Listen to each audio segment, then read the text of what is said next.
Good morning বন্ধুরা।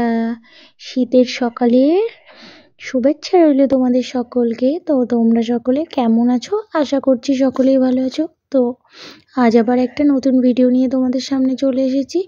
আর শীতটা কিন্তু ভালোই পড়ে গেছে। তো দেখো, এই দেখো চাদর গায়ে দিতে হয়েছে।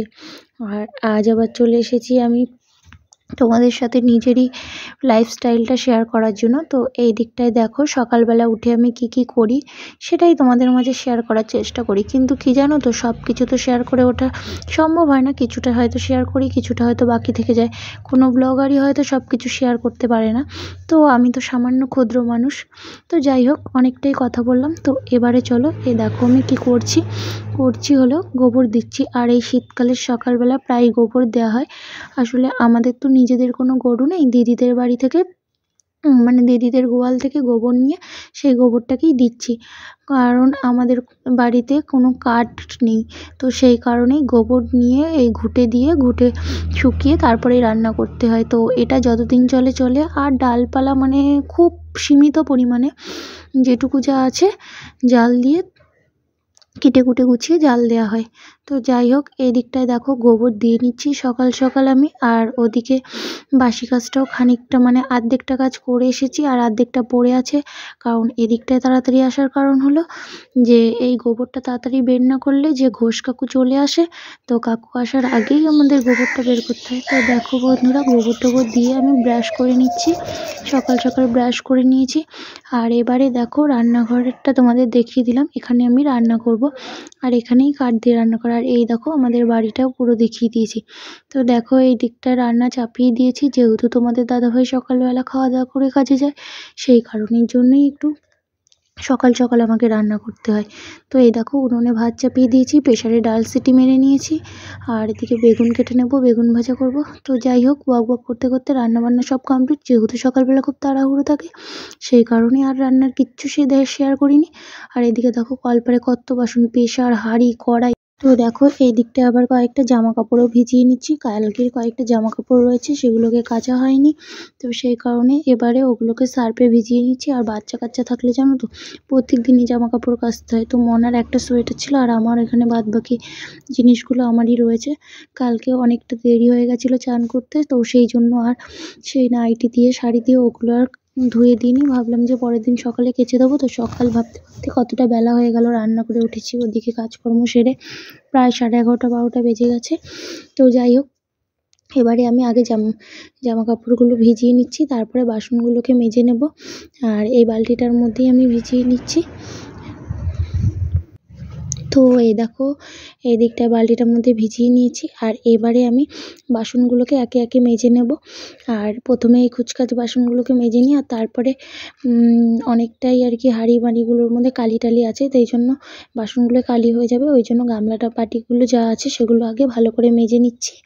আর তারপরে ওগুলোকে মাজবো। তো যাই হোক, এদিকে আমি মাজা ধোয়া করে নিই, তোমরা সঙ্গে থাকো।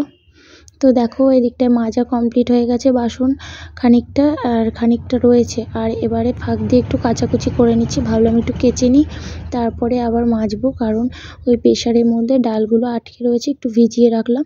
আর ততক্ষণে আমার কাচাকুচি হয়ে যাবে, সেই জন্যই কেচে নিচ্ছি মাঝখানে ফাঁকায়। তো যাই হোক, এবারে কেচে নিই। আর যদি একটু লেট করি, আবার তো এখন তো সূর্যমামা আমাদের কাছে বেশিক্ষণ থাকে না, তাড়াতাড়ি চলে যায়। তো যাই হোক, এই জন্যই তাড়াতাড়ি করে কেচে নিচ্ছি। আর কেচে এবারে এই জামা কাপড়গুলোকে রোদে দিয়ে দেবো, তারপরে আসবো বাসন মাজতে। তো দেখো বন্ধুরা, এদিকে জামা কাপড় আমার কাচা কমপ্লিট। আর এবারে এই যে এই কাপড়গুলোকে সব মেলে নিচ্ছি। আর আরেকটা কথা তো তোমাদের বলাই হয়নি, আজ আবার আমাদের মূলষষ্ঠী আছে। তো মূলষষ্ঠী যখন জানো তো প্রথম বিয়ে হয়েছে, তখন ভাবতাম মূলষষ্ঠী এ আবার কেমন জিনিস। আসলে আমার বাবার বাড়িতে কোনো ষষ্ঠী পুজো টুজো কিছুই নেই। আর মানে জামাই ষষ্ঠী ছাড়া কোনো রকম ষষ্ঠী নেই। এ আবার কেমন, সবজি দিয়ে মূলো দিয়ে ষষ্ঠী, এ আবার কীরকম ধরনের ষষ্ঠী, এরকম একটা ভাবনা চিন্তা ছিল। তো যাই হোক, প্রথম এইসব ভাবনা চিন্তাগুলো এসেছিলো। তো এখন সব কিছুই বুঝে গেছি। তো এবারে ভাবছিলাম মূলষষ্ঠী হচ্ছে, ওখানটায় মা তো পুজোরটা সব গুছিয়ে নিয়ে গেছে, অনেকটা দেরি হয়ে গেছে। আর আমিও যাব একটু পরে চান করে নিয়ে তারপরে যাব, কারণ ঠাকুরমশাই আসলে অনেকটা সময় লাগে পুজো করতে, কারণ পুজো হবে তারপরে দিন ভালো থাকলে মানে আমাদের প্রত্যেকেরই মানে যাদের বাচ্চা কাচ্চা হয়েছে তাদের ষষ্ঠী নিতে হয়। তো যারা যারা নিতে চাইবে তাদের ষষ্ঠী দেবে, অনেক রকম অনেক নিয়ম আছে, সেগুলোর পরেই ধরো পুজো কমপ্লিট হবে। সঙ্গে থাকো, তোমরা সব কিছুই দেখতে পারবে। তো যাই হোক, জামা কাপড়গুলো আমি কেচে কুচে এই যে ধুয়ে নেড়ে দিচ্ছি, আর ওদিকে মনাকে চান করিয়ে দিয়েছি, করিয়ে খাওয়া দাওয়া করিয়ে দিয়েছি। ও হলো খেলা করছে ওর মামার সাথে, আর এদিকটা আমি জামা কাপড়গুলোকে মেলে নিচ্ছি। আর এখন জানো তো রোদটা বেশিক্ষণ থাকেই না, এই দেখতে দেখতেই রোদ দৌড়ে চলে যায়। তো কালকে জানো তো এই যে শাড়িটা মেলে দিয়েছি, এই শাড়িটা কালকে বিকেলবেলা আমার অনেকখানি ছিঁড়ে গেছে, তো কাচতে গিয়ে দেখছি আরও খানিকটা ছিঁড়ে গেছে। তো যাই হোক, শাড়িটা পুরো কেমন যেন পচে গেছে। তো ভাবছিলাম চান করব, রাস্তার দিকটায় এসে দেখছি এত নোংরা হয়ে রয়েছে এখানটায়, কি করব আর। তো নোংরার জন্য দেখতে খুব খারাপ লাগছিল। এই দিকটা যদিও প্রতিদিন ঝাঁট দেওয়া হয় না রাস্তার দিক, তো এই দিকটায় খুব একটা ঝাঁট দেওয়া পড়ে না, তো আজকে ভাবলাম একটু ঝাঁট দিই। তো এই দিকটায় দেখো আমি ঝাঁটটা দিয়ে নিচ্ছি, আর রোদটা দেখো খুব পড়েছে, আর আজকের আকাশটা রোদটা খুব ভালোই আছে। আসলে শীতকালের রোদ দেখবা যতই উঠুক গায়ে একটু কমই লাগে, তো সেই জন্যই কাজগুলো করা যাচ্ছে।